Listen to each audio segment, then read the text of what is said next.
Nigerians voted for this government, and I believe that they had the belief that the team can do it. The can-do spirit has not left us. Mr. President has a very good citizens with his performance in Lagos. If he could do that in Lagos, why can't he do it for the entire Nigeria? And he has arranged a team that's also ready to support him in finding sincere solutions to our problem, not just to address the symptoms. So in the Ministry of Power, beyond improving liquidity injection into the system through appropriate pricing, earlier mentioned the issue of commercial pricing, which is the cost reflective tariff. That's what happens in most countries. But pledging subsidy is not out of place. We know that it is not the most appropriate time to start talking about removing another subsidy. But whatever subsidy is pledged must be promptly, regularly paid as liquidity injection to the sector, so as to allow this sector to function in line with the natural economic flow of generation, transmission, distribution, billing, collection of payments. Liquidity flows into the system, and every participant in the value chain gets compensated. That's when we can ensure sustainable and continuous flow of the sector. If you are owing Gencos, it will be difficult for them to sustain production. They also need raw materials. They need to buy gas. When there's a debt overhang, how would they pay for the gas? So the issues must be resolved all along the value chain. Every segment has its own issues. And what we have done is we have passed through the diagnosis stage. We already know what the problem is, so we should not waste time trying to beg the issues again. Our first 3 months in office was to engage stakeholders, to consult, hold retreats, and talk to almost everybody in the private sector. And we came up with, okay, these are the issues, and these are the solutions already documented comprehensively. So we have passed the stage of diagnosis. We have passed the stage of finding solutions. Now, lamentations must stop. Explanations must stop.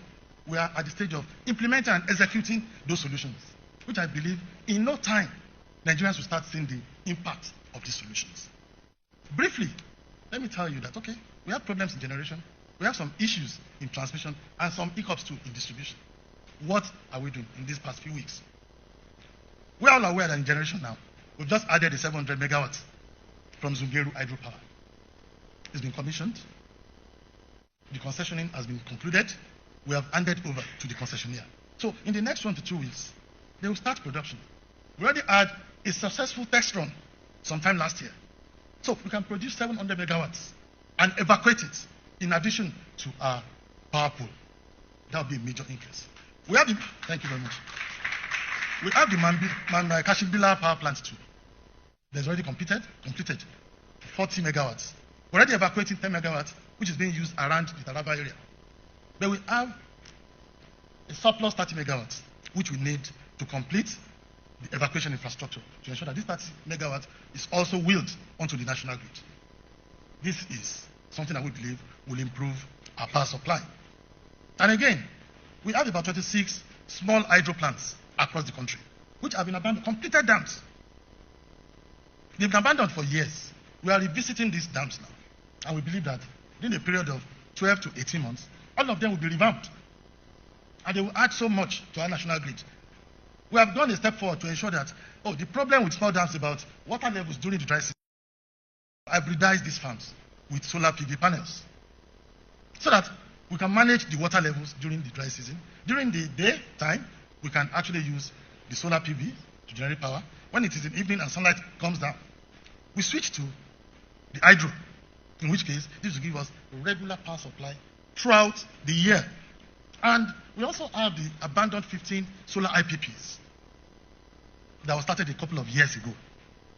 We are revisiting this to ensure that in the northern parts of the country, we're able to have small clusters of IPP solar plants to generate at the minimum 50 megawatts in each location across 15 states. That's additional 750 megawatts. And I'm telling you that even the country's NIPP plants under the control of Niger Delta Power Holding Company, about 10 of them, 7 is operating effectively. They have a capacity of almost 5,000. I can tell you that they are all operating below 15% capacity. I've visited the plants. Out of 6 turbines, 1 would be working. Actually, okay, out of 4 turbines, 1 was working. So what we want to do is to ensure that we reach a resolution with the gas supply companies, to ensure that we clear the debt overhang to a large extent, and we have firm gas supply contracts to these plants so that we can upgrade their capacity utilization to nothing less than 50%. That will give us nothing less than 2,500. With all this, Nigeria can generate nothing less than 8,000 megawatts of power, and that can be transmitted and distributed without adding any additional plants.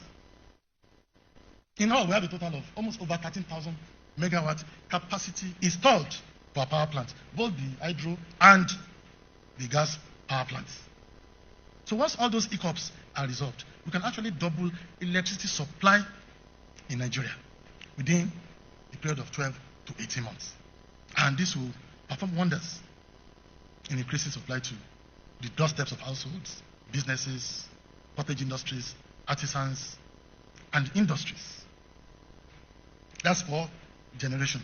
We are also looking at the coastal cities, the possibility of wind farms along the coastal cities of Lagos, Ogun, Ondo, Edo, Delta, Rivers, Bayelsa, and Cross River. Already, we have a solar wind hybrid plant that is even completed in Katsina today that can supply us 20 megawatts of power. That's a proof of concept. It's a pilot project. And to a large extent, it's been successful. So we want to ensure that we deploy this to the coastal areas too.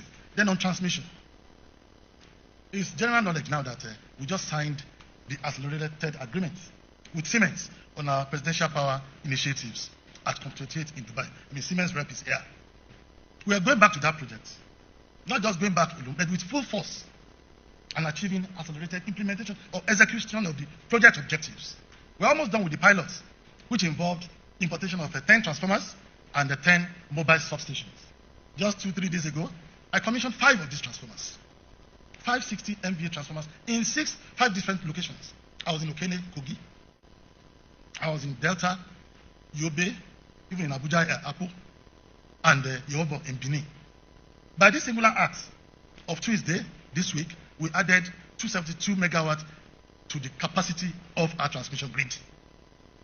So I believe that if we are consistent with all these little steps, with time, it becomes significant, and everybody will enjoy power in Nigeria. We also have the JICA, that's the Japanese International Cooperation Agency, that is already handling the Lagos-Abeokuta corridor for us to improve the transmission capacity of our national grid. This multi-million-dollar project and execution is already starting. Once we get to a very impressive stage on this project, there will be major improvements in our transmission capacity along the industrial corridor of Lagos, Shagamu, and Abeokuta. Still on that, we have experienced a number of collapse in our transmission grid in the past few months. A lot of them due to sabotage, deliberate demolition of the power lines, the power towers. But most importantly, it was due to the fragility of our transmission grid. Today in Nigeria, the grid we have was built 1968 to 7, almost about 50 years ago, without so much of maintenance. The lines are weak, the towers are old, the substations are... There are substation carrying transformers with ECN logo on them. For the very old ones among us, they will understand what I mean by ECN. It is Electricity Company of Nigeria of 1964, 1965. Transformers installed since then, they are still there. How do we expect optimal performance? So we believe that we need what is called a super grid, which is a failover or a backup grid. When there's a problem on our normal grid, power can be diverted to a backup grid. That's what happens in advanced countries. There's no country where you have national grid that they will not experience grid disturbance. There must be grid disturbance. It is engineering, it is electrical. There will be tripping off of substations, transformers, technical reasons. There will be operational reasons, balancing frequency between production generation and their consumption. But they use what is called SCADA. That's the security control and data acquisition software which we have started implementing in Nigeria in the last 20 years we have not completed.